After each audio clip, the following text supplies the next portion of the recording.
Icho chimdara chacho Papa Kusi Boateng chibaba cha Emmanuel Manu Makandiwa. So timu iriri zvarakaita rakagadzira a structure yekuti Boateng ane chimwe chimudhara chake ameno zita racho chimurungu. So then Makandiwa achiti chimudhara chake ndi Boateng. Then kuna Makandiwa wana sheki ndio vanenge vachito mudhara kuna mudhara Makandiwa amenoti achiri kuenda kana achiri kuenda anenge achitotiwo papa ikoko. Then zvinongoenda zvakadaro baba wavo vese vakadaro. Bvunzo ndokuti ndiani. But iyo haisi nyaya for today. Nyaya yedu iri pa red carpet.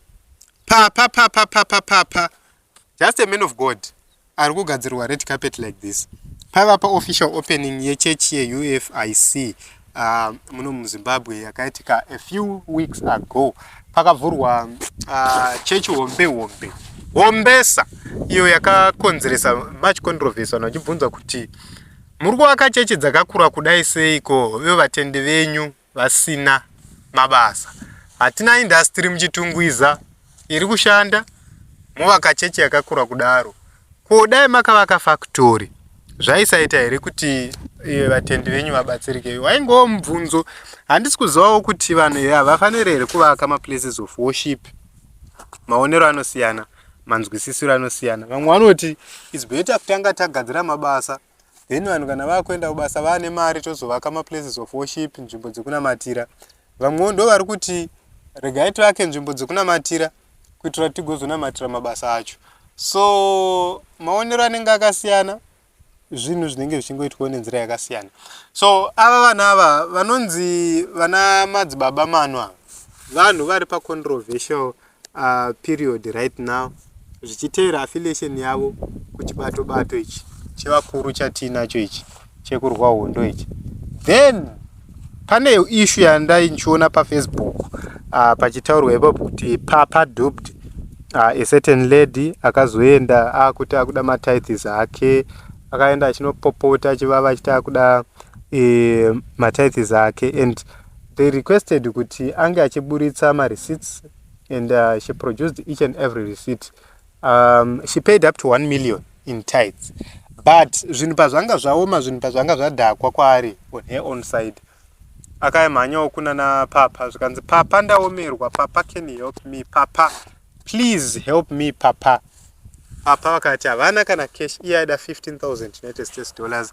Papa vakatadza kumubatsira, and she was bitter.